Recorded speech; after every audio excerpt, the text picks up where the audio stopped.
Welcome to Intentional Excellence Elevate Your Life, the podcast where we explore purpose driven living, real stories of resilience, and intentional strategies for personal growth. I'm your host, Candice Ruggiero. I'm a keynote speaker, member of two speakers bureaus, host of Love Speaks and this podcast, and I'm also the founder of Novara Global Education Consulting. I'm so glad you're joining us today. You're listening to our special series entitled Burned Not Broken: Struggles Faced, Strength Found. This series is all about real people, real pain, and the powerful transformations that rise from it. It's about being refined, not destroyed, and discovering the deeper strength that emerges through adversity. Today, I'm honored and humbled to welcome a woman whose story left me speechless and inspired.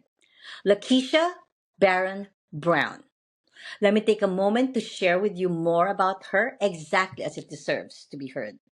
So, Lakeisha Barron-Brown's grief journey began as early as 3 years old when her father was murdered.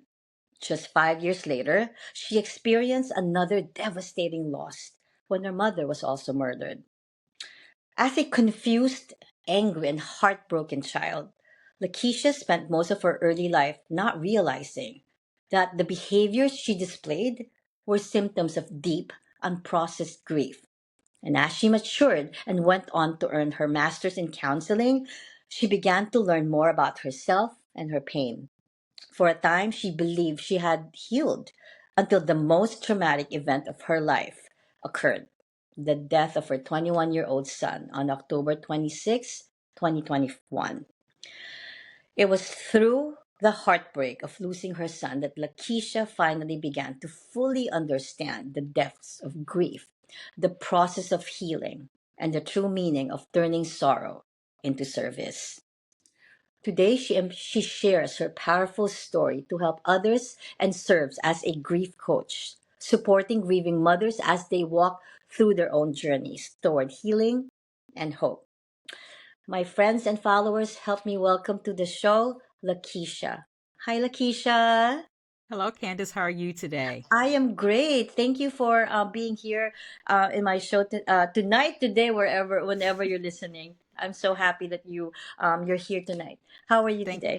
I'm doing well, Candace, and thank you so much for having me here today to be able to share a little piece of my story to hopefully be an inspiration to others. So I do Oh, appreciate this today. no, it is my pleasure.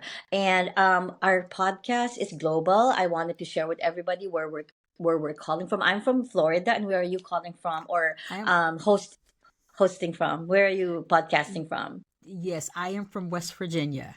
Okay. And let me And make sure our preferences. That's actually a state, West Virginia. A lot of people yes, sometimes get us confused of being the state of Virginia, but I'm actually in the state of anyway, West yes, Virginia. West Virginia, yes. Uh-huh. Thank you for the clarification. You're Well, welcome. again, I would like to say thank you for sharing. Will be sharing your story with us, and I'm sure a lot of people will resonate with the story that has left me speechless after I read your bio. Thank you. Let's start. Okay. Lakeisha, every powerful story starts with a real and raw struggle. Let's Yes. open the door to yours so our listeners can truly connect with your journey. Can you take us back and describe the painful seasons you've faced, from losing your parents at such a young age to the heartbreaking loss of your son? What was that time like for you? So, Candace, thank you so much for that question. As you gave an overview of my life just based upon my bio, I will now unpack that onion to give everyone an understanding of who I am as a Yes. child, who I was as a child, and who I am today. So, as you stated, both of my parents were murdered when I was a very young girl. But I want to talk about what did life look like prior to that. Yes. So I was born into a home of two parents who were addicted to drugs. And so not only were they addicted to drugs, but they were in the drug life of the late 70s, early 80s. So when you think about that, that's when crack cocaine really was um, Happening. embedded in, yeah, Yeah. it was embedded in the inner cities. And at that time, my parents lived in Detroit, Michigan. And so I always preference that because you had these two people who were already making irrational decisions in their own life by using drugs. And so ultimately, when I was conceived, I was conceived by a mother who was already addicted to drugs. Okay. And so Okay. ultimately, just in Euro, I was already starting to face some challenges that were unbeknownst to me.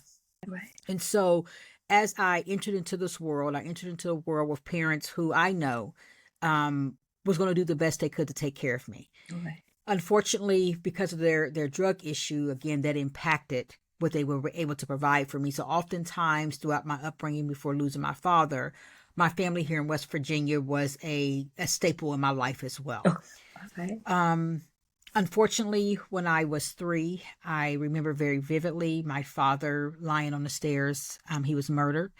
At that time, I didn't really know what that was, right? I just knew that my mom told me that my dad wasn't going to be here anymore. I remember going to the funeral. I remember going to the repast, but to really know what that really felt like, I don't think I understood that because, again, I was 3. Yes. Um, as life continued to move forward, it was my mother and I. We were the only two that I vaguely remember living in Detroit, Michigan by ourselves. And so Did you have I, siblings? Did you have siblings? well, I did, but Okay. my brother did not live with us. My brother, again, because of my mother's drug history, lived with his father in another state. So ultimately, it was just my mother and I.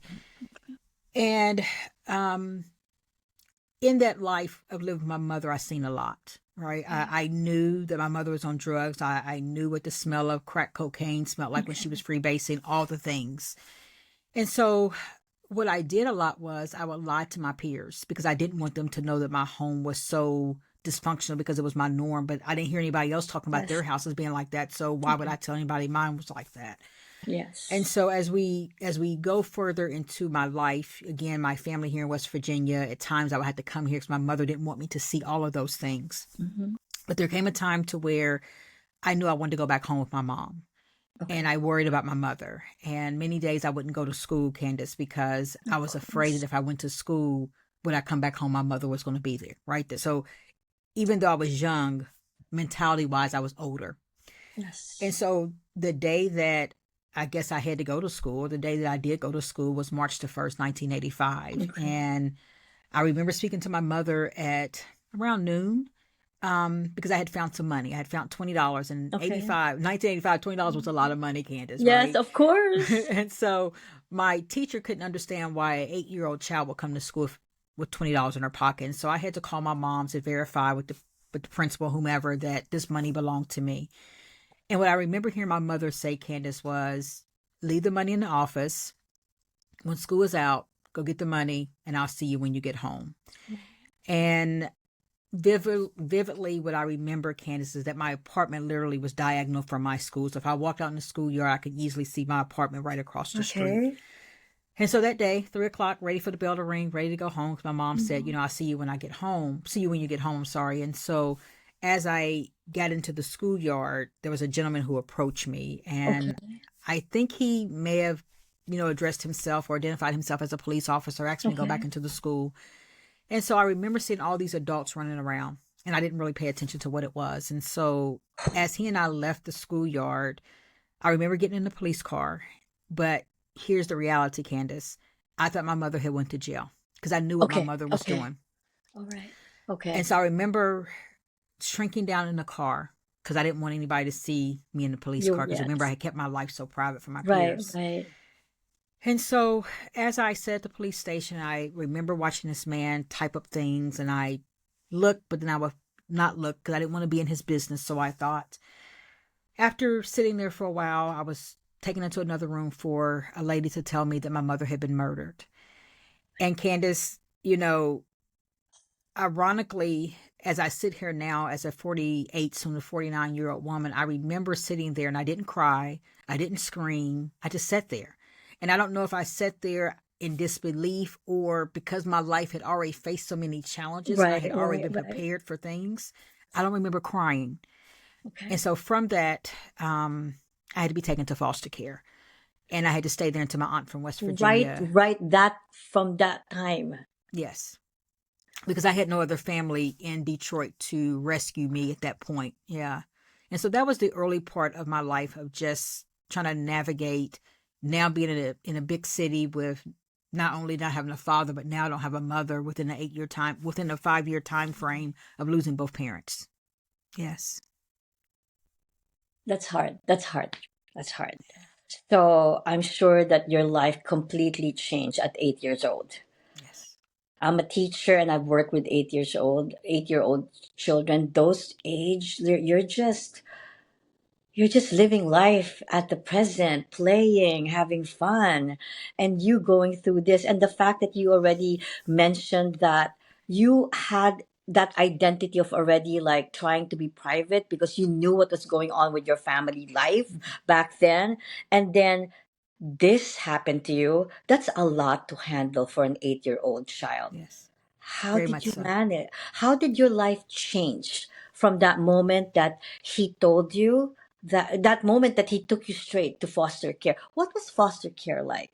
Now we're going deeper into other areas of what people may go through. I Yeah. know as a teacher, when I moved to Florida, I dealt with a lot of students who are in the foster care system. Can you share briefly what is foster care like? And maybe how did your life change? Yeah, so that was very tough for me because as I talk about foster care, it was really an orphanage. Maybe it's the better word for it. I remember pulling Was up it to a this house, place. It was, Lakeisha? Were you yeah, it was brought like to a, a house? if I remember correctly, it was more like a Right? cottage type setting. Okay, all right. Um, I remember pulling up to this place and someone coming out to greet us. I'm sure they knew, obviously, we were on our way there. And I remember walking into this room and there were all these strange kids that just looked at me. And I believe it was dinner time. Well, of course, dinner wasn't important to me at that point. I Right. was I was scared. I was lost. I just didn't know what was going on. Even though Okay. I heard my mother had died, now being put in a place where I didn't know anybody. Right. And so I remember being there, and if I can recall correctly, I remember some girls just really being mean to me. But when I really think about it, they probably was hurting too, right? Yes. And so I remember someone coming telling me that I had a visitor, and Okay. of course I didn't know who the visitor was. Well, it wasn't a surprise. It was not a surprise when I got downstairs. It was my aunt from West Virginia, and it was my Okay. other aunt. And And you the know reason them. You knew I knew, them. yes, Okay. yes, All they right. were. This was the safety net that I would always come to when my mother was living. So it was not a surprise to me that they Okay. were there. What I remember my aunt saying to me was that we're here to get you, but unfortunately we can't take you today. And I Okay. remember a sigh like, well, how much longer is this going to be that I'm going to have to wait Right. here? Because I Right. don't want to be here. These kids are mean to me. I don't have Okay. nobody here. I don't know anyone. Yeah. And thankfully, it was only a day. But Okay. that day seemed like an eternity. Of And course. so I guess, give or take, Candace, I may have been there for a week that That's I had still to actually that's stay in. long. That's still That's long. That's long. Yeah. When did you grieve? When did you finally start to cry and realize and sink in the fact that your mother was there? Like when everything changed so suddenly. When did you cry? When did you feel the loss? So this is going to surprise you because there's Okay. so much in between when I finally cried. Okay. Okay. So when we think about grief, often what Okay. you just said is what most people believe is a cry. Yes. Mm-hmm. So to answer that question of when did I cried when I was 18 years old. Oh my gosh. No. Yeah. Wow. But it I doesn't cried. mean now you're a grief coach and you just said something that you might be an expert of because I don't know. So is that normal? Is that a normal reaction? Maybe because of how your parents died, or maybe because things started changing. Is that more for your advantage or a disadvantage when people don't really cry? So Give very good. Yeah, very good question, Candace. And so the reason that I preference when I cried, Yeah. I grieved when I found out my mother died, but I Okay. didn't know I was grieving. Okay. Okay. Right. Okay. And so what that meant was throughout my life between 8 and 18, here are the symptoms that I displayed with your grief. I was Okay. angry. Okay. I fought all the time. When it was the anniversary date of my mother's death, I was Okay. looking for someone to make me mad so I can punch them. Okay. Right. And so those are the symptoms of grief that I displayed, Okay. although I didn't know it. Right. But then also another layer to that, Candace, was that my mother's casket closed, so did my family's mouth. So you're Nobody saying asked you had me. no closure? Like, are you I had, saying you had no closure, or you had because no no, voice? yeah, yeah, no one ever asked me how I was doing.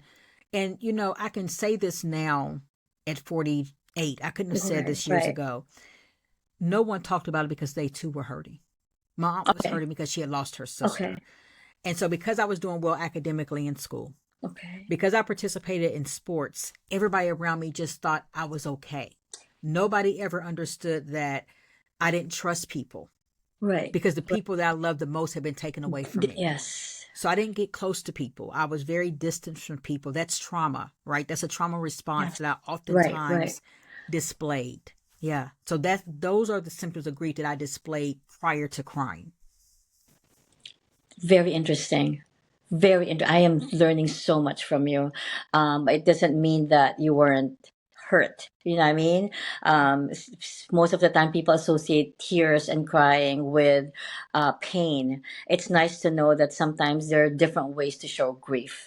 Yes. It could be something positive that you are trying to excel more in school. Maybe that's Hmm. what you were doing, and and other people see grief as in totally like really crushing them. So it's just really thank you for sharing that part, because we don't know, people don't, probably a lot of people won't realize what really grief is for them. It's individualized. It depends on how you handle it. But it doesn't mean that you're not grieving just because Right. it's not the norm, right? Right. Thank And you, that's Candace, very interesting. I'll even share this with you as a teacher because I have a 15-year-old son and he's very Okay. intelligent, right? And Yes. so sometimes he'll ask me questions, intellectual questions Okay. that are school-based type questions. And I'll look at him Okay. and I'll say, I'm sorry, I don't know that. And he looks at me very strange. And what I Right. explained to him was when I was growing up, school was my safety net. I Okay. didn't really go to school and retain information. I'm very intellectual, but when Okay. it comes to being able to say what all I learned in school, that's not why I was in school. That was a way for me not So to. why were you in school then? So me going to school Interesting. from This is really yeah, interesting. yeah. So for me going to school from third grade to 12th grade, my mind was somewhere else. Okay. My Was it a mind was distraction for you was then? just yes, yes. Wow. So when you think about a lot of kids that are going through trauma, and either they misbehave in school, Yes. right, or either they separate themselves from people. A Okay. lot of that is trauma, and a lot of that is grief. And so I took on enough to pass tests, and I made very good grades. But as far as like learning a lot of stuff, I don't think I retained any of that because my mind was already on other things. Right, right, right. Yeah. So I didn't go back. I'm gonna explain later why. So I didn't work for 7 months. I'm gonna share later why. So I went finally back to a school setting. I was supposed to be assistant principal last year, but my path changed, and I'm also gonna share that later. And now I'm working with middle schoolers.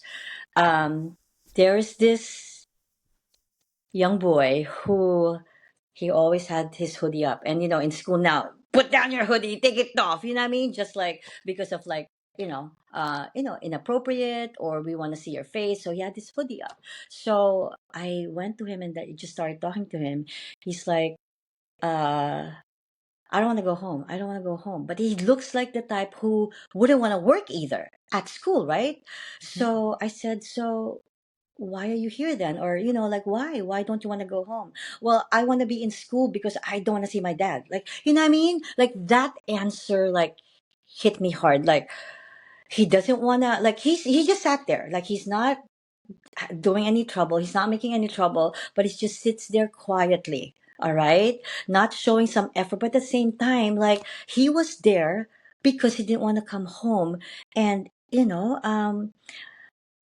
associate with his father, right? So I just feel like at this age, middle school, they're loud, they're difficult, they're moody, they're happy, they're sad. So there's so many emotions that you witness and you experience on a daily basis with these teenagers, preteens. But at the same time, teachers have to be vigilant and really, really make sure that they're connecting with these students because you Yes. don't know what they're going through. It's Exactly just right. like what you said. You were there because there's school is a safe space for you. It's a distraction for you. Now, I also wanted to let you know that there's only 5 more days, 7 more days before school ends for these kids. That whether you're elementary or middle school, I never work in Mm-hmm. high school. I see when you work in a Title I school, I see a pattern. When Yes. it's time for almost the end of the year, the behaviors rise. Mm-hmm. All right. The non-compliance begins. Mm-hmm. All the behaviors being sent to the office. Just why? They don't want to come home. Yes. School, yes, they act out. Yes, they misbehave. Yes, they don't get good grades. Some of them, not all. Mm-hmm. But it's because but school has become a safe space for them. That's where they eat twice a day with snacks. That's where they have friends. That's where they have probably have structure. You know what I mean? Right. So I'm just saying that that's the height where I see the most behavior, whether elementary or middle school, at the end of Mm-hmm. the year. And it's all the Yes. same story. They don't want school has become a safe space for them, Yes. You're and it exactly right. hurts because like my kids will find it as a celebration. It's summer, it's beach, it's traveling. But for Yes. some people it's like, how am I going to eat? When am I going Right. to eat? When am I going to see my friends? When am I going to hold a book again? Because they may come home and their family life might be so different. That is probably the time when they have structure in their life. So Yes. thank you for that. Just that statement or that story that you shared, just a lot of triggers, like a lot of reflection right away. Just I just learned so much already from your story, and I know Oh, there's thank you. more. Yes, I there is. Lakeisha, I just want to thank you for opening up that part of your heart. What you've lived through is unimaginable. Like when I feature guests in my podcast, I always look at your bio first because I want to present different trauma or struggles because I want many people to resonate because you don't know Yes. one person will resonate with your story. So when Mm-hmm. I saw what you went through, I had to feature you. Oh, And I thank you. wanted to, I just wanted to share your story because I know it's so powerful. And also when I was reading your celebration, what you have become out of this, that's the best part of the bio, Thank you. and I just Thank you. can't wait to hear more about that. So I just wanted to let you know that I also lost my dad when I was 11 and two Okay. brothers, but mine was from illness. And Okay. until now, grief is something that will visit me from time to time. I Mm-hmm. could be doing something, and all of a sudden, memories of those days when my loved ones will come to your mind, and then before you know it, my way of grief, tears rolling down. Like that's Right. my way of grief. Like until Mm-hmm. now, I have moments wherein I just remember out of nowhere, and then I just find myself like um crying.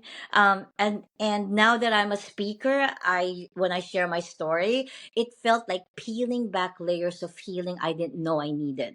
Right, so what you've shared, there's so much more profound, and it's a reminder that when you speak, maybe as a host or what you do to your clients, it's not just a tool. When you do that, it's a calling. You're living Yes. that Mm-hmm. calling with so much grace, and I just want to thank you for just your brief explanation of grief. Really means a lot to me, and Thank I you. hope it resonated with a lot.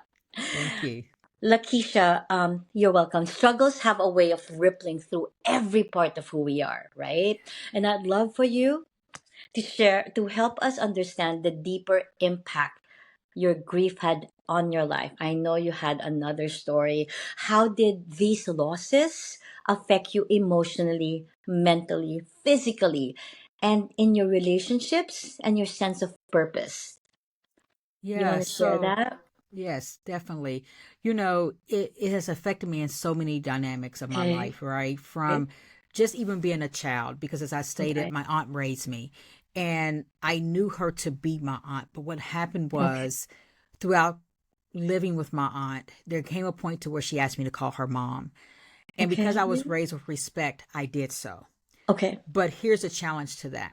I had a lot of unrealistic expectations for her. I expected her to be my mom, treat me Okay. like a mom. And I'm not saying that she didn't, but my thought of what she should have been doing and when she didn't meet those marks, it caused confusion between she and I. Okay. right? And so it Yes. had to get to a point to where I had to forgive her. But the way I was able to forgive her was that I had to acknowledge who she is really to me.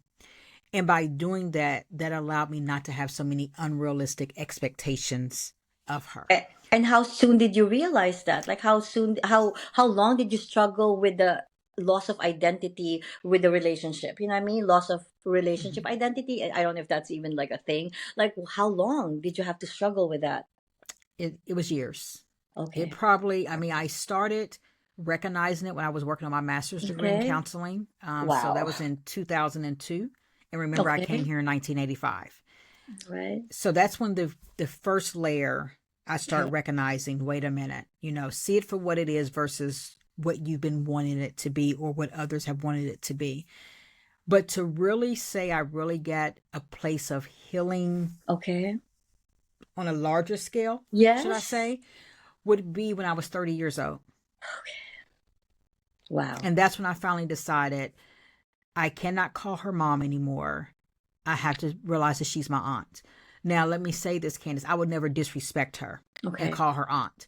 I will Okay. always acknowledge her as my mother. But for me to get a place for me to heal, I had to see her for who she was so that I would no longer directly or indirectly disrespect her. And the expectations, you know what I mean? You don't, Hmm. you don't have those expectations that eventually hurt you. Did she Yes. have children of her own? Yes. Did she treat, okay, I don't know if I can ask that. Did she treat you differently? That's why, or was the problem just you? Was she treating, or did you ever feel like, which could be normal, was she treating you differently as compared to her own children? Which, like I said, if you ever felt that, that could be normal. Maybe she Mhm. wasn't realizing that. But was it also a different treatment that you were getting from her? So I would say, out of respect for my family dynamics, she did the best that she can do, Okay. if that Yes. makes sense. I mean, Yes. ultimately, the realization was this, and this is what I had to come to Okay. realize, is that her umbilical cord wasn't connected to me. Yes. Okay. So her blood didn't flow Okay. through me, right? And Right. Right. so, although she meant well by wanting me to call her Mhm. mother because she didn't want me to feel any different than her children, Okay.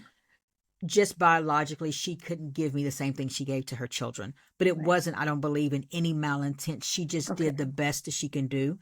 Okay. Um, my sisters, my brothers, although they are her biological children, they're my sisters and they're my brothers.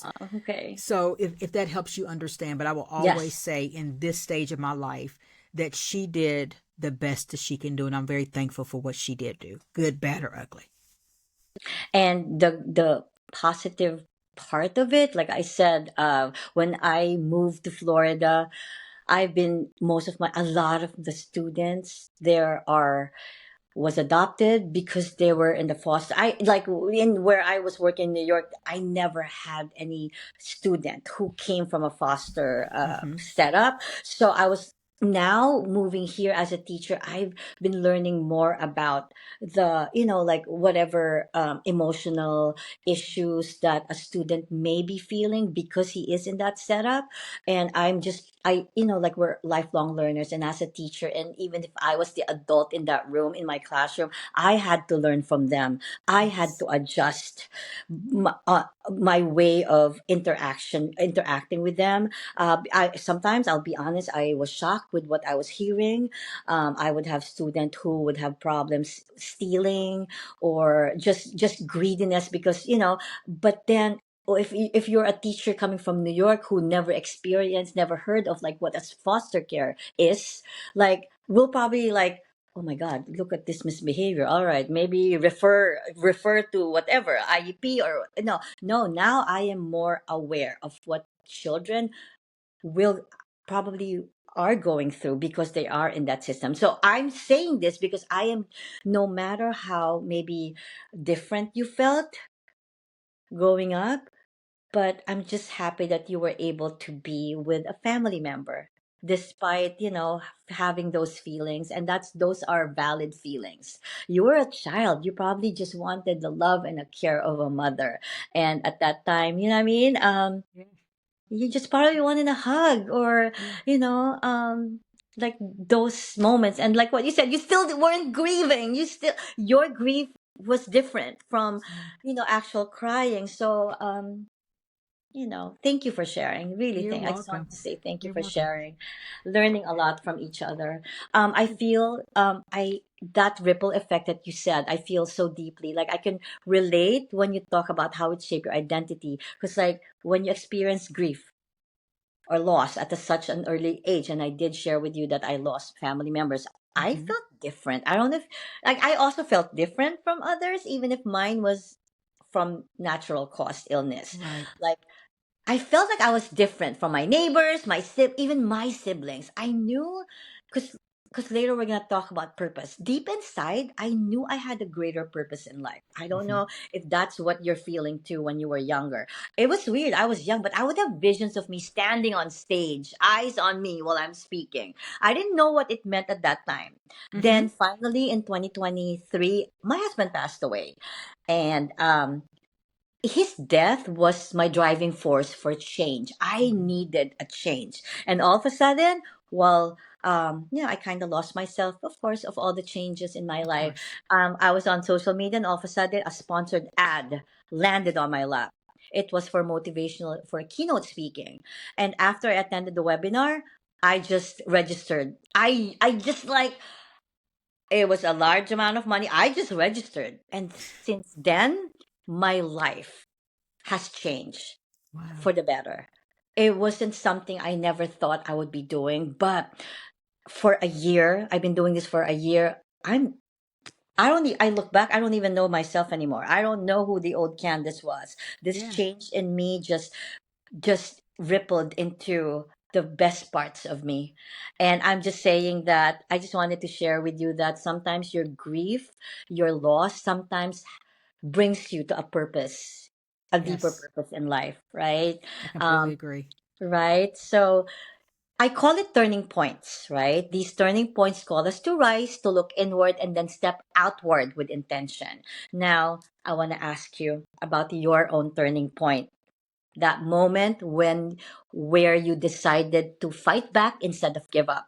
So was there a powerful part of your journey? When was that? When, a specific moment when you knew you couldn't let this grief or changes break you? And what steps did you begin to take to move from surviving to healing? Yeah. So Candace, yes, there was a huge shift in my Okay. life. Um, 2021. I will start Okay. in January 2021.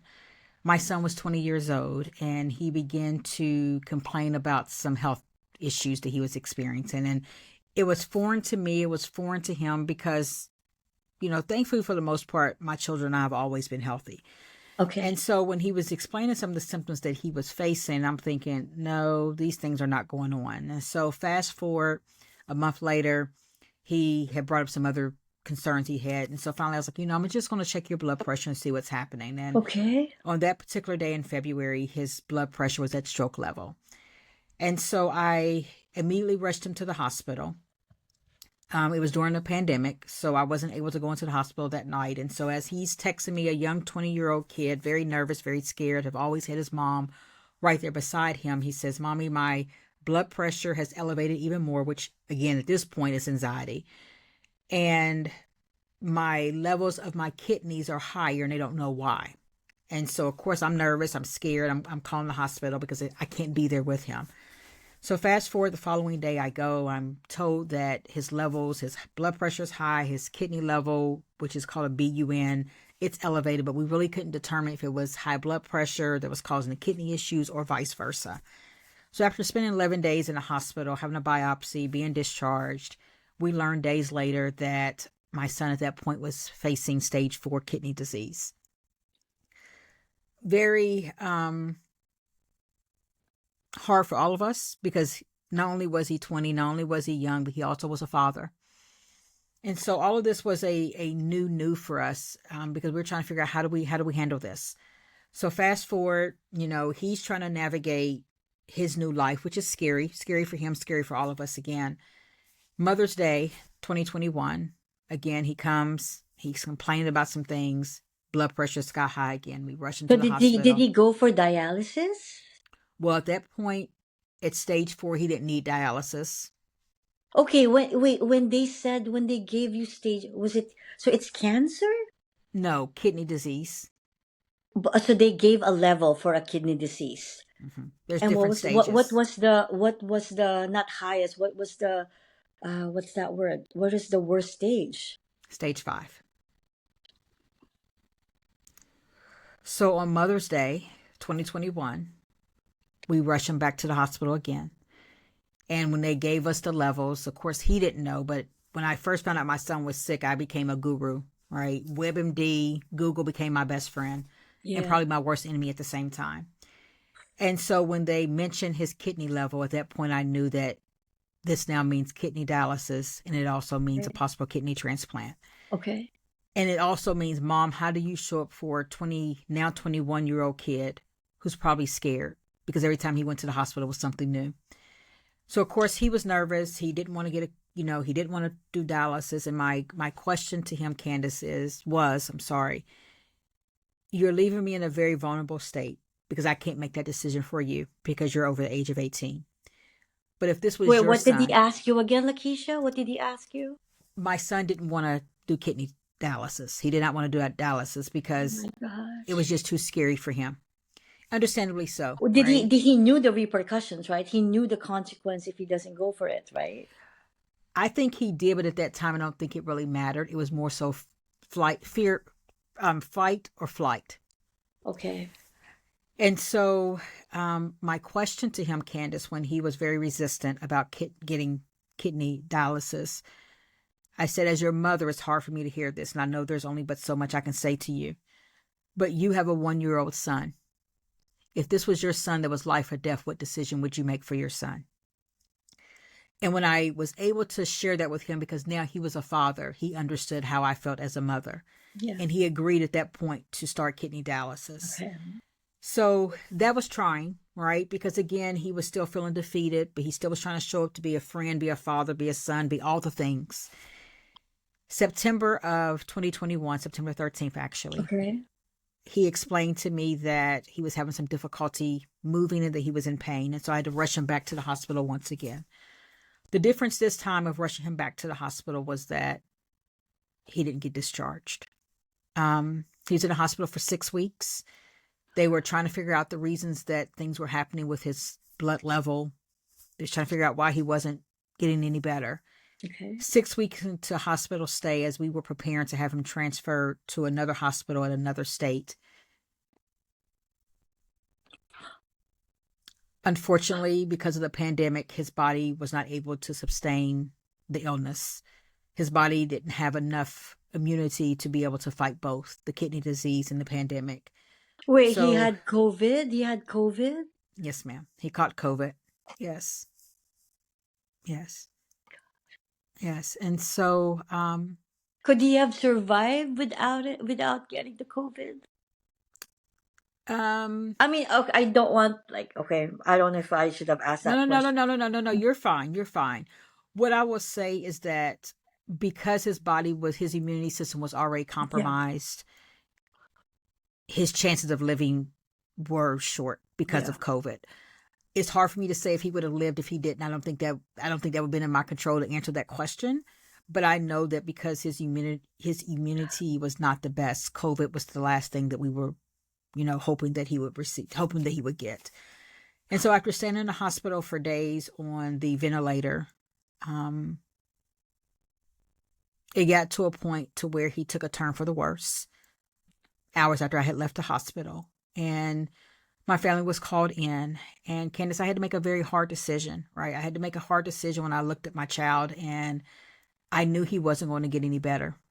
And I had to make a What's, decision that it wasn't about me.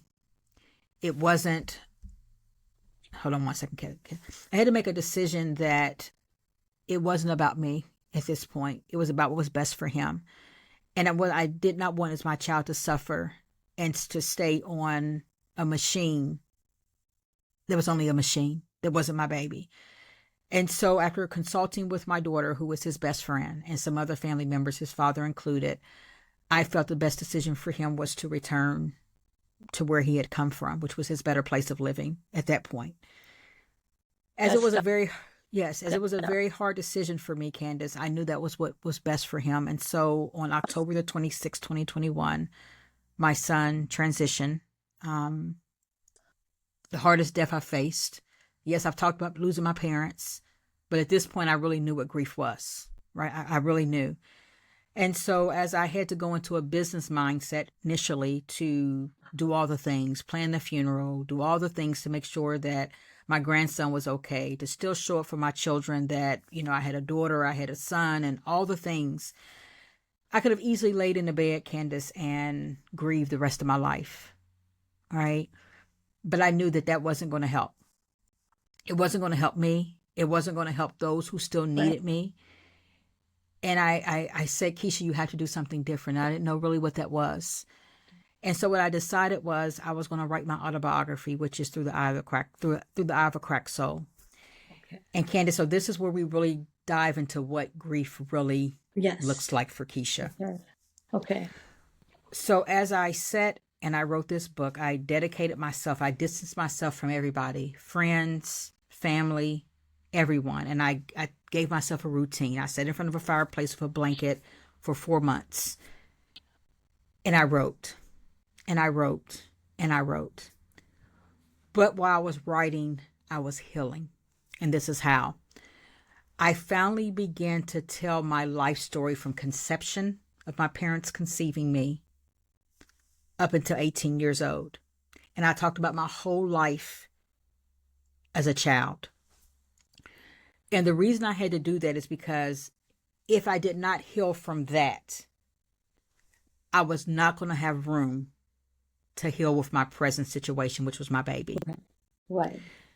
And so when I finally was able to deal with all the things of my childhood, I was able to begin to grieve and begin to start the healing process of my son. It was at that point that I realized it was important to begin turning my sorrow into service. It was important for me to begin speaking about my trials and my tribulations. It was important for me to begin to talk about how my DNA was already started from foundation. And I'm not talking about biological DNA. Right. Right. I'm talking about determination and ambition. It's like soul, your soul, Right. the deeper. Yes. And so that's when my healing journey really began. Okay. That's when I realized that grief and healing can coexist. I'm going to cry while I'm grieving. Yeah. I'm going to cry while I'm healing. I'm going to laugh when I'm grieving. I'm going to laugh when I'm healing. I'm Right. going to smile when I'm grieving. I'm going to smile when I'm healing. And why? Because I'm going to always love my loved ones. And when I cry, smile, or laugh, it's a memory of my loved one. So it's okay to do both. It's okay to do all three in any capacity. And so that's what I do today. That's so beautiful. Thank Like you. you can read that, you can say that over and over and over, and it's just the message can be interpreted in so many ways, but to better a person. Like the when you said that, I was just your words were coming out of your mouth, but I was just imagining myself like feeling what you were saying. You know what I mean? And that's a lot what you said. That's a lot. Like I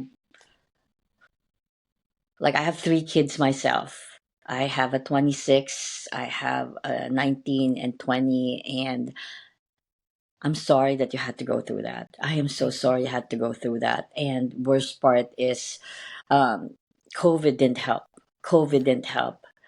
Especially the first time that you were there when you couldn't even go join him in the hospital because of COVID. Because um, again, my when COVID, when the shutdown also happened, my mother-in-law was she stays in an assisted living but went on a rehab for knee for something like for knee something, but she when COVID shutdown happened she got stuck in a rehab, right? And she didn't make it because she was so at 70 something, she didn't make it. But I can just vividly remember how she was also in the defibrillator and all we could do was watch her from FaceTime. And at this point I really want to show my admiration to the nurses. They were so patient. They were sharing their own, they were calling from their own phone and helping us FaceTime with my mother-in-law because we couldn't. It was the height of COVID. And my mother, like what you said, you couldn't bear see your son with the defibrillator. And my on our part, my mother-in-law was practically begging and crying, let me go, because it was so hard for her. And I guess also the emotions, like no family member were there for her. And finally, when it was her last, hour or like day, they already called us that a family member can come, one family member. But the sad part is my husband is high risk because he has a heart problem, and I knew my husband wouldn't make it if he gets the COVID. Same thing with his sister, his family all has like heart problems. So that was also hard because for my husband, because we watched his mom pass away with nobody there. So I, just so many things that are triggering me right now because of your story. And I'm sorry about your son. And I don't know how, I'm so proud of you on how you're using your pain and grief and loss into power. Thank you. And, like you sharing yourself as from your, like through your book, through speaking, know that you're changing lives, Thank know you. that you're strengthening people's, um, concept of grief. Like I learned something from you. And the nice thing is that you're really using your purpose in a very beautiful way, a lasting way. A Thank you. book is forever. When you write a book, it's forever. It's gonna reach so many people. It's just a remind, it's probably a memorabilia for you, your family, and others who are going through the same thing. And I just want to say thank you Thank you. for just being here. And it's not easy when you have to relive the moment. And when my mother lost her son, which is my brother, I, like you, she said it was the toughest grief that she had to go through because, she lost her husband young. Her husband, my mom, and but when it was the son who passed away, I saw a different mom. Like she was Oh just yeah. in so much pain. So I know I kind of like know what you're feeling like based on how I saw my mom's reaction. Yes. Um, thank you for being Thank here. you. And I know it's not easy reliving it. Lakeisha, resilience is built in the hardest days and in the smallest victories. Yes. Now, let's talk about the strength that you found. I know you talked about you finally writing your autobiography, your strength you found as you walk this long road of grief. Now, how did you build your resilience through these unimaginable losses? Maybe just, maybe now your purpose. Maybe now we can dive into, your coaching or your other path. How did you build your resilience through these unimaginable losses, and what kept you going when it felt impossible? Yeah. So one of the things I've had to realize is I had to be patient with myself. Okay. Right. I had to be Wow. patient with myself because, as you stated, losing my parents was one thing. Losing Yes. my child is a whole nother thing, right? And what I did not mention, Candace, is 2 years prior to losing my son, my significant other passed away. Who? Who was my Who? my significant other, which was my high school Oh, sweetheart, and is my younger son's father. father. Oh my Yeah, so literally 2 years before my son passed, my significant other passed. And so it's not that I've become numb to death in any way, shape, or form. It's just that what I've had to realize is that even though death is hard, I've had to realize that death is part of life. Yes. Yes. And we cannot prepare ourselves to some degree, no matter if someone is ill and we know it's coming or if it's sudden, right? But what I've been able to do is to recognize that through these moments, I have to be patient with myself. Right. Through these moments, I have to give myself grace to know that I cannot always show up when people need me to show up Yes. sometimes. And I I may love. not have it to do, right? Right. Right. I have to be able to tell people that I'm not okay. Like if I'm not okay, I'm going to tell you I'm not okay. But what I also do is I know I can't stay away all the time either because that's not healthy. So I have to Right. find things to keep myself going, to keep myself busy, to be Okay. able to pour into other people. Because here's the reality, that's my way of dealing with my grief, right? Right. It may not Right. be everyone else's way, but Yes. that's what keeps me grounded. That's what keeps me having an opportunity to, in my mind, in my life, in my heart, keep my son's memory alive. Right. Is Right. that I will continue to talk about my son. Right. Yes. I know it may make some people uncomfortable because grief is hard for people. Death is hard for people because it makes them have to think about their own stuff. Yes. Right. Yes. But for me, that's what helps me. It helps me to be able to help other people by educating them, by Right. supporting them when they're going through their stuff. And so Right. that's sort of what has allowed me to have this resilience through my grief Right. process. Right. But there are moments, right? There are moments when I don't recognize I'm going to cry, and I do. Right. And I don't hide it, right? If I'm out in public and I cry, I'm going to let it happen. If I'm in my car and I'm crying, I may pull off on the side of the road. So what I'm saying is, I recognize that I'm human. Yes. And being human, there's going to be things I can't control. And what I can't control, I can't let it control me. No. And so as I have moved into this world of, and I say world meaning the grief world, Right. of supporting mothers, walking beside mothers, Okay. I support them to know that I hear them, I understand them. As our stories may be different, pain is the same. And I provide a space for them that is non judgmental, Wow. right? Yes. Yes. That regardless of what they're going through, mother to mother, I'm there to help them. I'm there to support them and guide them. And that's where I am in this cycle of resilience for myself. It's so beautiful how you are using your pain, your grief, and loss to empower others because you and I have been not expert. We've gone through a lot of losses. Mm-hmm. Husband, family, siblings, mine is father, you as well, parents, significant other, and your son. So, my point is that it's not like what you said, it's not like every pain every pain is different, every Mm-hmm. loss that we had was different at a different level, right? Mm-hmm. But it came to a point in my life, I don't know about yours, wherein it became my strength. All right, like I did you share in the beginning that I kind of felt different because, like, when you're young and there's like family outing or in school graduation, there's always family. I like my family was always incomplete, what I mean, like my life had been different, but it also became my strength that I wanted to, I don't know, like, just like I said, moving on with my life.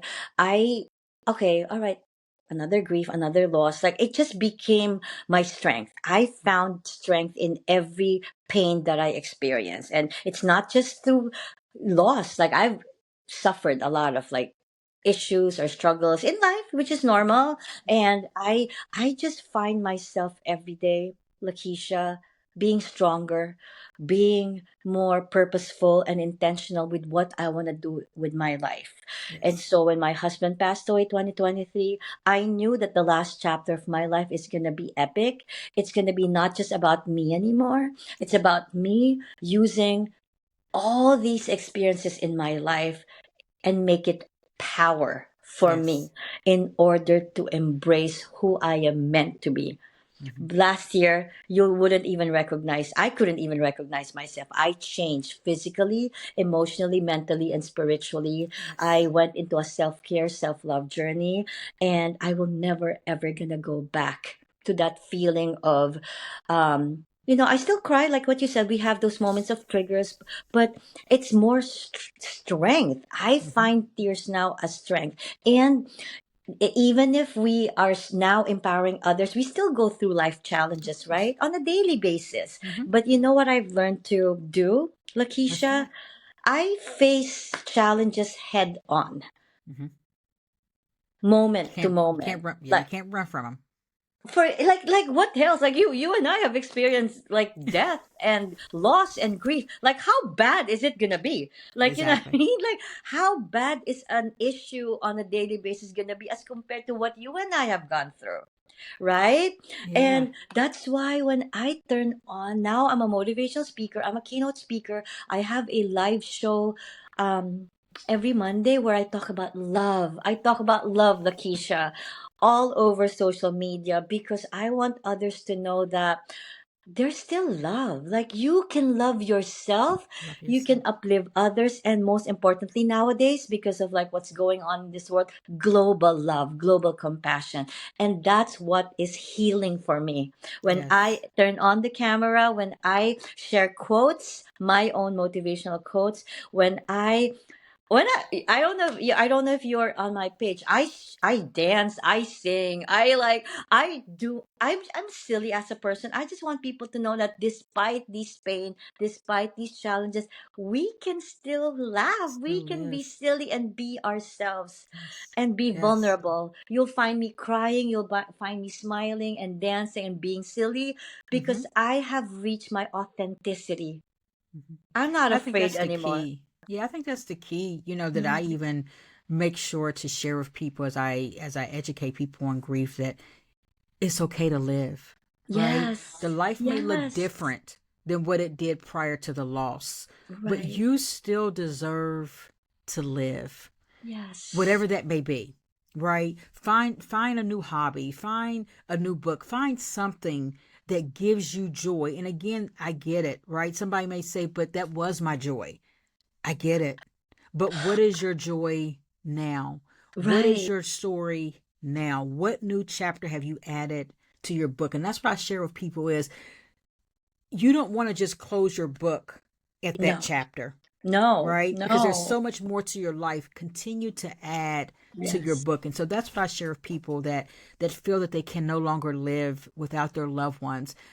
It's not that we can't live without our loved ones. It's just that we never thought that we were going to have to live without our loved ones. And so now it's adding a new chapter to your life. And that chapter still can Right. include memories of your loved one. Yes. Yeah. And I like what you said because like there are some I did join one grief group, but then I ended up just focusing on my way of healing. Mm-hmm. I sometimes like when I did join that group, like I felt more like in pain because I was hearing them grieve. So at that point I wasn't ready for other Oh, people's yeah. grief. I Mm-hmm. wanted to concentrate on my own. So it wasn't I hope they didn't feel like I was selfish that I left that group. It was actually the moderator was a friend of mine that time because I didn't want to dwell on the negativity anymore. Like I Right. didn't want my grieving to be more painful because I've been hearing other people's way of grieving. You know what I mean? Like Mm-hmm. I don't know, it's just the way I I found myself. It was Right. my healing, just focusing on my journey. Mm-hmm. And like what you said, what I wanna add is I hope after this podcast, when whoever is listening, find your authenticity now. Find yourself. Do go on a self care, self love journey now. Find your purpose. Find your path. Because when a defining moment hits your life, it could be a divorce, separation, or loss of someone, and you're not ready, it's gonna crush you. It's gonna crush you. So right now, it's not, don't feel guilty when you finally love yourself. Love yourself now in the most unique way possible, because no self-care, self-love journey is the same. It's different for everyone. I just want to share with others that love yourself now, because you don't want to get to a point where and you can't even look at yourself anymore in the mirror when a defining moment hits you. That's always, I always love sharing that, because when you finally find yourself, you found yourself, your healing through your writing and your coaching. Mine is motivational speaking, podcasting, and hosting. When you reach a point wherein you're no longer thinking about yourself, but others, it's just that feeling of like every day is a beautiful day, right? Don't you feel that, It's very Lakeisha? rewarding. It's very rewarding.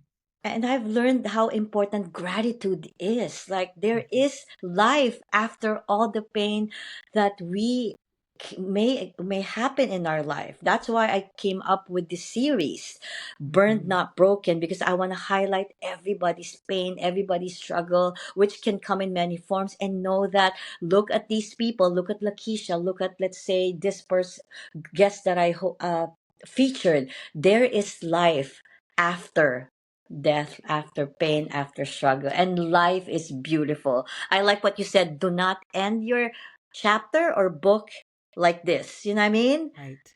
I like what you Right. said. Don't close your book. Don't Yeah, close your that's book. it. There's many chapters to it. And I usually get like an excerpt of your words, and I want to highlight on that one for one of them because Thank you. it's really powerful. Thank you. Thank you, Lakeisha. Now, Lakeisha, you stand in your strength and use your pain to serve others. Let's show our listeners now how you like how do you empower. Are there any words of empowerment more that you want to add, or like how are you seeing your coaching benefit the women that you're trying to help? I think number one, we can easily look around and say there are other parents who have lost their child, right? But we Okay. may not actually interact with them. But to be Okay. able to have a setting to know that you're not alone, that the Okay. feelings that you're having, the thoughts that you're having are not irrational, that they're real because they're yours, right? Yes. Like Yes. they're your feelings. And you don't Right. have to justify that to anybody, and you don't have to own, you don't owe anybody any apology. So I think just giving someone the Okay. strength Okay. to know that it is okay to feel the way they feel, as long as Okay. it's healthy. Let me say that it's okay to feel the way they feel. It's okay to process the way they process. But here's another layer, Candace. Okay. It's okay not to show up all the time. Because sometimes Yes. that's the tricky part, right? The Yes. tricky part is that when you have other children and you're grieving the loss of a child, you start to feel guilty, like, how do I still be a parent? How do I still Yes. show up for this other child? So knowing that we had to find a balance, and that it's okay that we cannot always show up for our other children the way that we used to, because our lives are Have different. So I think changed. that, Yes. yeah, so I think that being that I'm able to relate to another mother and she's able to relate to me, to say, hey, listen, I get it that you have kids. I get it that you have a husband. I get it that you have a job, but you also have you. Right. And Right. you have to love yourself, and you have to work on yourself, and you have to heal for yourself. And you may have to give someone else an apology that, hey, I just can't do it. Right. But I You're think right. it's just giving that woman the power, giving that mother the power to know that she doesn't have to be strong. Because sometimes when we're women, right, people expect us to be able to do all the things. They expect us to have this cape on and be a Yes. superhero, and we just can't. Especially after losing a child. You can't. And so that's the relationship that I build with Right. mothers, is to give them that, um the autonomy to know that where they are, they're fine. And I'm glad that you're empowering mostly women now. I know that, men go through grief as well, but focusing on women is also really crucial because men, whether we like it or not, women hold the key to a family. It's a you have an integral important part in a family dynamic. And of course dads too, fathers too, but it's so different with mother. And mothers just have so many responsibilities and roles in life that sometimes they lose their identity, they lose their self-worth and their purpose because of just life challenges. The society is moving so fast, the expectation of the world is just so it can, sometimes it breaks you. So it's really crucial that sometimes women need to just pause. What you said, it's okay not to be okay. Focus on the present. If you cry, if you need to cry, cry. If you need to grieve, grieve. If you fail, that's okay, because life is just not, you can't do everything. And Right. I think a lot of women have put perfectionism as part of their life, which I feel is another form of limiting belief. When you set perfection with the way you act, the way you are, your role as a mother, your role as a worker, or whatever role you put perfectionism, you're just limiting yourself. Nobody is asking you to do it but yourself. So Right. get rid of the perfection and know that, be vulnerable. I can be simple. I can just not do what's expected of me today and do it tomorrow. You know what I mean? Sometimes it's okay not to do everything today. There's always going to be tomorrow. So I'm glad that you're doing this with women. Women need to always find that worth. Know that you are important because a lot Yes. of people rely on you, Yes. right? And sometimes that's hard too, because just what you Yes. said, a lot of people rely on us. And so sometimes it's hard to say no. So I Yes. empower mothers that are grieving mothers to, it's okay to say no.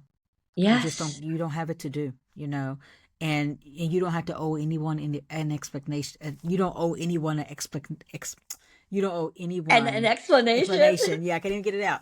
That you just can't show up, right? And it's quite okay to say no. That's No, why I when always say no is a complete sentence. I love that. Yes, we're gonna. Yes, I learn something every day from my guests, and that's why I show up during my podcast. I don't filter. I share my innermost pain and struggle, whether grief, loss, like whatever I went through. Mm-hmm. Um, and also celebration, because I Yes. want people to know that, hey, it's possible. If Candice, who just teaches young kids, can be someone different now, then I can do it too. Like, I just Mm-hmm. want people to know that you can find yourself, you can change your life if you have to, baby Mm-hmm. step if you must. But Yes. sometimes you can just wake up and say, I want to do something different. You know what I mean? Start Mm-hmm. with your hair, start with like something physical, start with something emotional. I'm going to meditate today. I'm going to start this today. You know what I mean? Something that will just eventually help you find beauty in yourself. I Yes. don't think I can ever do what I'm doing right now, Lakeisha, without me loving myself. You're That right. was my that was my power when I finally found that I'm okay, that I can be beautiful, that I can be strong, I can be who I want to be. That's my power. That is Yes. my power. Yes. You took control of your life, Yes. because Yes. this is your new life, and this is the control that you took as your new life. I love that. And everybody is beautiful in their own way. And to be honest, yes, life is so chaotic. The world is, you know what I mean? But yeah, it's still beautiful. You Mm-hmm. can make it as beautiful as you want it to be. Right. Right? I'm Mm-hmm. alone. I am not with anyone. My kids are now older. Like my two youngest who are still with me. Okay, do I say the two kids who are still with me are in college, very busy, and I'm alone. And I moved to Florida from New York. I don't really have a lot of friends here. I go to the beach alone. I go to the mall alone. You know what I mean? Mm-hmm. If when you come to a point wherein you can enjoy yourself by yourself on your own, That's love. that's love. That's self That's love. love. Yeah, And you that's know love. what? When finally somebody enters your life, then it's your healed self. You know what I Mm-hmm. mean? It's gonna be beautiful because I healed myself. Right. I It's the beautiful part of me. So if I enter another situation or path in life or meet someone, it's gonna be okay because like Yes. I'm okay. You know what I mean? Like I'm Yes. I'm confidently I can confidently say that I'm at point in my life wherein I'm good. I'm good. Yes. Life is good. Right. Right. It's Sounds like good. this. That's why when I share something, I always have like an ending. Life is Mm-hmm. good. Life is precious, which is real. Yes. Life Yes, is it's too true. good. It's true. So I wanted to reflect on what you said. Where pain can become your purpose. That's Yes. the space you and I are stepping into now with even greater clarity through my speaking, through your writing, through your coaching, through my podcast, and everything that I've been doing. We are really helping people heal, and I want to change my thing is I want to change the world one intentional act at a time. It doesn't have to be big. You know what I mean? find that change, baby steps. And Yes. I see that same fire in you. And Yes. each day I want to step it up and show real actions, which is what I've been preparing myself for. I'm preparing. What I realize also is you can't stop bettering yourself. Do you feel that too? Like I feel Definitely. like I'm okay now with podcasting. I'm okay with motivational speaking. I want to do more. I want to better myself by doing something different, Mm-hmm. for the greater purpose. Like, Right. you know what I mean?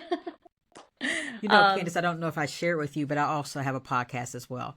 And oh so, no, I didn't yes, I do. know. Talk to me Yes. about it. What is your podcast about? So my podcast is called Heart to Heart with Keisha B, which Okay. focuses on grief, healing, and Okay. overcoming unforeseen circumstances. And so, as it is three layers I just mentioned, as we know, grief is more than just death, right? Yes. Grief can be a divorce. Grief can be anything that has shifted your life from what you were used to doing.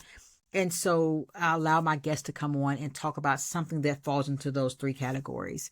And so that's also healing for me, Okay. right? Because just like Yes. you said, because it allows you to hear something from someone else and gives you a different perspective of maybe Yes. how you were thinking. And so that's something that I've taken on as well. So when you speak about, are you doing enough or should I be doing more? I find myself just like you, like, okay, I think I'm gonna take on something else inclusive of.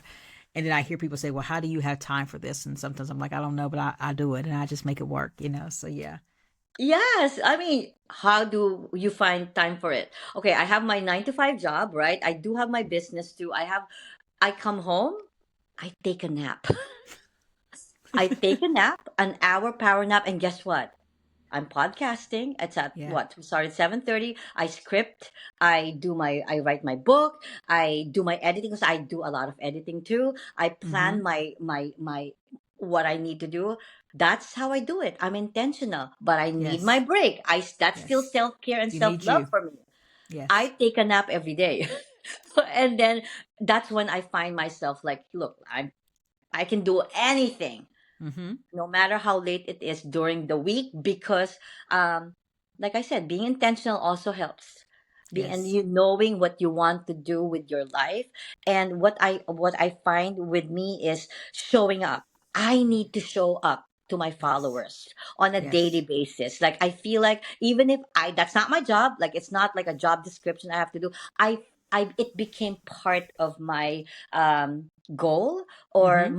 my inner um strength is I just need to show up because you Yes. never know who's watching you. You never know who's listening. You never know who needs to hear you at this moment, right?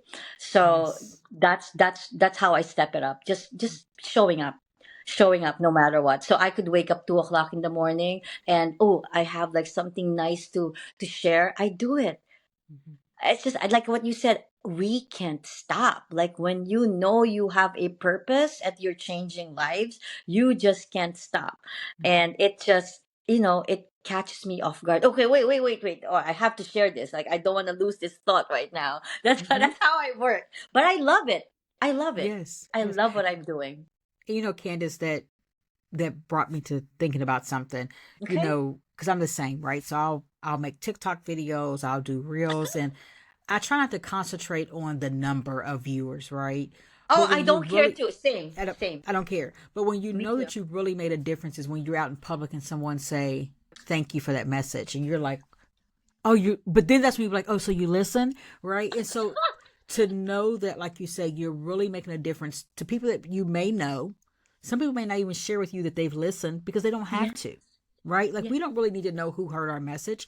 All we need to know is that somebody heard the message and that we Yes. changed somebody's life because, again, it's about being a humanitarian. And all the Yeah. times of being a humanitarian, you don't need to know whose life you've impacted. All you need to know is that you've impacted somebody's life. And I think that's what you and I both do on a daily basis.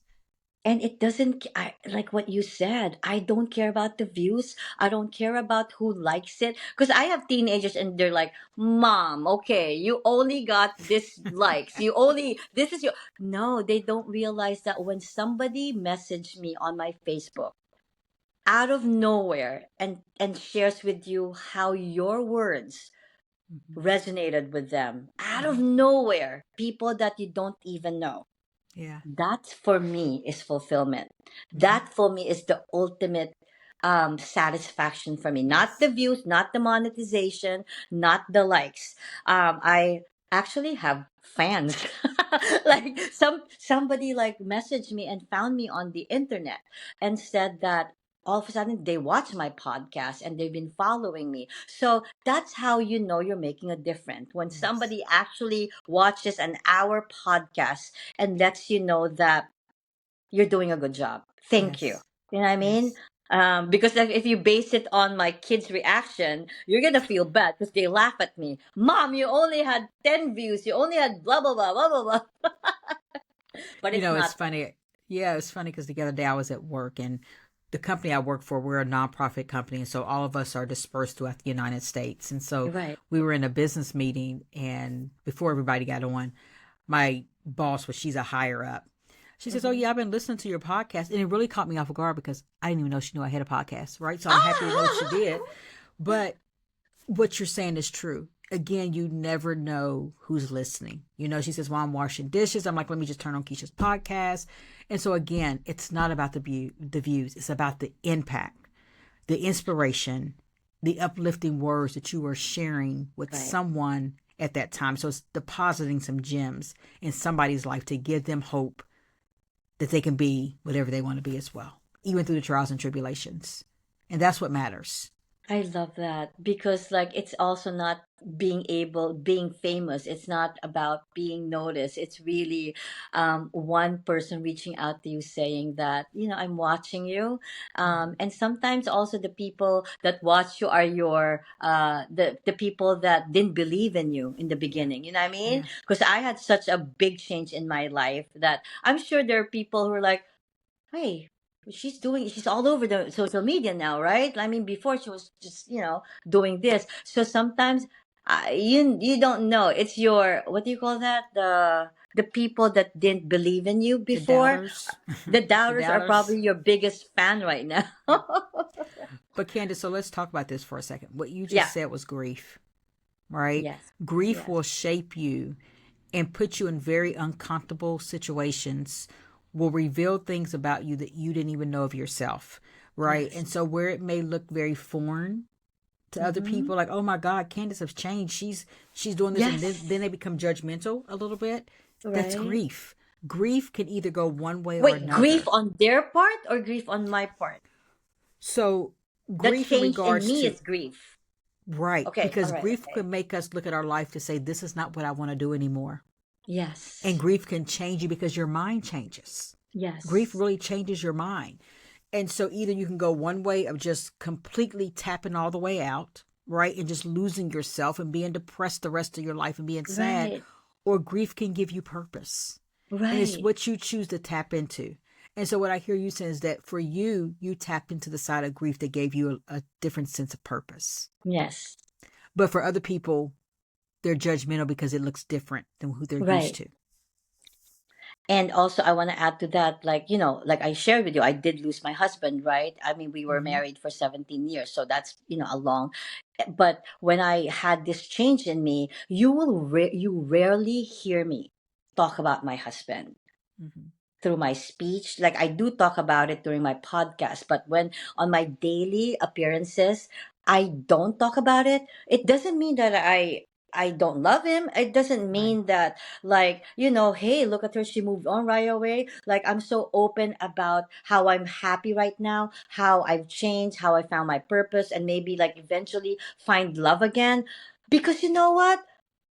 This is my way of healing. I don't want to be stuck in the past. And I know my husband also like has suffered a great deal because of his illness. And I know Mm-hmm. he passed on with like like he is in a better place with what I mean. So I have no what I mean?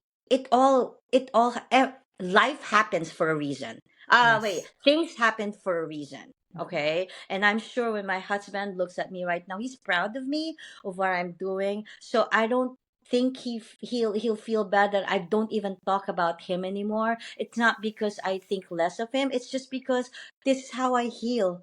You know what I mean? Being showing positivity. Like I don't want to go in front of camera crying about like I still miss it. No, no, I do, but I don't. I want to invite more people to find their purpose, and this is my purpose. You know, I just wanted to say that because you don't know how people view grief. This is Yes. mine. Like in a year, I'm happy. Doesn't mean I liked what happened to me, him passing away, but I like my life now. You know what I mean? Um, so But you just equated that to is perseverance. yes, thank you. Okay. Love It's that called word. perseverance. I It's love that called word. that, yeah, grief can equal life. Hear me out. That's so beautiful, Lakeisha. Grief can equal life versus life equates to someone's grief. Grief can equal life. It's just about a shift in your mindset. And that's Yes, hard yes. sometimes because that means that you really have to tap into your real emotions. You Right, really have to accept your reality for what it is. And sometimes we don't right, want to. We don't right. want to accept that our loved ones have passed on. And Candace, what I share with people sometimes is that it's not that it's the grief that Okay. hurts. Okay. What hurts is our selfish emotions sometimes because we Our don't want to selfish emotions. Okay, yeah, how? we don't want to let go of our loved ones. We want our Okay, loved ones to be here forever because we want to okay, hold on to what we always had. okay, But this is what I share with people. You can still have those things. You can still hold on to your memories. okay. You can still hold on to the pictures. You can still, only thing we're not holding on to is them physically. That's it. Yes, yes. And so that's what I hope people understand is that if we shift our mindset on how we look at grief and how we look at death, grief can equate to life. Love it, love it, love it. And it doesn't mean it's your end, it's over for you because of that Right. loss. It can Right. actually be a beginning of something new. Yes. You know what I I tell mean? people all the time, Candace, I I wouldn't be where changing. I am. Me Yeah. too. Yeah. I wouldn't be where I am right now if it wasn't for my son's death. And I share this, and I'm sorry that I cut you off, but I No, share that as my son's death was the worst death I ever encountered. right. Hear me out for a second. It is the best death I've ever encountered. I love that. Oh my God, you're giving me goosebumps right now. Because had I not lost him, I wouldn't be where I am today. I wouldn't have this mindset where I am today. I wouldn't be helping grieving mothers. Now, here, I think I forgot to mention that professionally, I have my degree in counseling. So I've talked to grieving mothers prior to losing my son, Oh, wow. but I talked to them from a professional standpoint. Okay. I talked to them just from a person who cares about people. But But now now when I you're talk to actually talking mothers, based on your experience now. right. Wow. And so because of the death of my son, I show up different. And so again, it was the Yes. hardest death I've ever faced, but it has been the best death in regards to me being able to show up differently and have a better purpose in life. And I hope people will understand that death can be something beautiful. When my husband passed away, he was an organ donor, and he never realized, like, all his time we were together, he's like, I don't want to be an organ donor because my body is weak. You know, he's been sick, bad heart, Mm-hmm. bad liver, bad everything. Like he's was so negative about being a donor. But when I found out that I had the choice that he can still be an organ donor, um I didn't say no. Yeah, I didn't say no because he was already brain dead. So Right. they gave me an option. Do you want him to be an organ donor? I said, how? Like he has been sick all his life, and it was just beautiful. It was just Mm-hmm. beautiful. Three of his organs saved lives. So that's why I said that death could be something beautiful. And I also share this with people. He had a honor walk. They raised flag for 3 days, and then they mailed to me the flag that was raised for 3 days. um, People, I'm still part of the life link we're in. I know exactly where it went to. Like it saved lives. That's One beautiful. was somewhere from Tampa. I don't know the names, but somebody from Tampa, his eyes, his oh my God, I forgot. Is it like one of his liver and one more actually saved life. So life death can be beautiful. Yes. Death can be beautiful too. And Yes. I know I made the right choice by saying yes to organ donor. For sure. And also this is also a call for our followers that it's okay. I mean, be an organ donor, and even if you think you're sick, no, they'll still find something in you that can help others. Eyes, skin, whatever. You know what I mean? Mm-hmm. Mm-hmm. Because you never know if you are put in that situation wherein you need something from someone just to save Right. a family member or save you, right? Yes, I ma'am. just wanted to share that. Lakeisha, before we close, I love to invite my guests to leave a lasting imprint, a message of hope and wisdom. For those who are still walking through their own fires of grief and pain, your words could be the light they need today. So if there is a message, a quote, or a piece of wisdom that you want the audience or the viewers to remember you by, what would that be, Lakeisha? So again, my quote would be, as I summarize what I've spoke about today. Number one, be patient with yourself. Okay. Um, but I'm gonna say this as you close out your show. Remember, don't close your book. All right. Even though there may be times that your heart may be pounding from grief, from sadness, from anger, from shock, all the symptoms of grief that I just mentioned, you can still add chapters to your book. You can still add chapters to your book that others can enjoy you as you begin to enjoy the new part of yourself. And so again, don't close the book. Find a new piece of paper, add the paper to the book, and continue journaling your life. And that would be my message to people as they begin to heal. And you can be the author of your, the chapters of your book. Yes. You can change your narrative. You can find the ending to your book. I don't know if I'm making sense, you know what I mean? You are. You can totally change your path if you want to. Yes. And I just want people to understand that it could be a little, even a minor purpose other than yourself. Find it. Find how Yes. you can uplift others. It could be your Yes. family members, it could be your neighbor, it could be your community, or my thing is the global. I want to change the world in my own way. Find that thing that will separate you from just thinking about yourself, because only then will you find purpose Mm-hmm. in your life. You know what I mean? I promise you, you'll wake up every day finding gratitude, joy, love, peace. I can go on with all the adjectives I feel right now at the moment. I Yes. love my life. I love my life. It's because, and I can't wait to end my book. And I know I'm gonna, like what you said, I'm gonna need more pages because I am rewriting my story. Yes. Oh my God, I wanna cry. Like, it's so nice to meet you. You Thank have you. inspired me with your beautiful words. Thank you so Um, much. really. And if you honor it, I would love to be a guest on your podcast. For sure. Especially about the grief too. And I just want to shed light to everybody that grief is powerful. It doesn't have to break you, it can make you. Yes. You can make it. Thank you. I believe there's Thank always you. light waiting on the other side of loss. And people Yes. like you, Lakeisha, are proof that healing is not only possible, it's powerful. Now, Thank you. Lakeisha, how can the viewers find you or connect with you, if you have anything to share or promote at this time? Yes. So first I'll start out with my book. In the back of me, Okay. you will see the cover of my book is Through the Eye of a Cracked Soul. Do you have So it for now? you, Do you have it with well, you? I do. Because you Are you can going to lift edit? it. I can, well, it's over in my bookcase. Can I get it? Is that going to Yo, mess up your sure, editing? sure. Okay, one Yes, second. please. Yeah.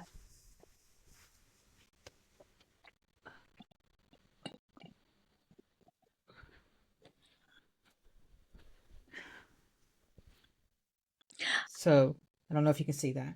A little higher, so farther. So through the eye of a cracked soul. Am Yes. I right? Yes. Wow, wow, it's beautiful. All right. Yep. Thank you. And Beautiful. so that's my book that can be found on Amazon or either my website, which my website is www.nosorrows.com. Okay. On that website, you can also find information about my grief coaching and the services that I Okay. offer. Hmm. As far as my podcast can be found on Spotify, Apple, Amazon, and also on my website again, which is nosorrows.com. And you can also find me on Facebook and or Yeah. YouTube. Yes. Okay. And then when I publish this, I share it on multiple social media pages. I would reach out to you later or after the show so that you can provide me the direct links to everything Okay. that you said. So when I share it, they can, go straight and find you. Okay. Sounds good. Sounds good. Oh my Thank you. goodness. What a powerful episode. And to everyone listening, remember, we are burned, but not broken. Grief and hardship may mark us, but they do not define us. They shape us into warriors of wisdom, resilience, and grace. Before I wrap up the show, any other thing that you want to say, Lakeisha? I would just share with people, Candace, again, as I say, be patient with yourself. Don't Yes. judge your grief journey. Don't compare your grief journey. Excuse me. Don't Yes. compare your grief I love journey that. to somebody else's, because your grief journey is going to look different. It's Right. supposed to. Your Yes. relationship with your loved one is different, so your grief should look different. And so that's what I just will leave people with those words, is that as you are grieving, do not compare yourself to other people, because you don't want to give yourself a false sense of hope or Yes. begin to look at yourself negatively because you're not doing certain things as categorized as grief. I love it. Thank you so much. And then to add to You're that, welcome. self love, so that as early as now, find your worth, find your purpose, find love in yourself, because it's such a beautiful, beautiful feeling to have on a daily Yes. basis. So if for followers, if you'd like to connect with me, my website is www.candiceruggiero.com, and my socials are linktree/Candice Ruggiero. And as always, I want to leave you with this: live with intention, speak with purpose, move with meaning. Because the world doesn't need perfection, it needs people who are intentional about becoming their best selves. Until the next time, I want to say thank you again, Lakeisha. Thank you to all Thank the you. followers. Have a good evening, everyone. Keep shining. Bye. Bye bye.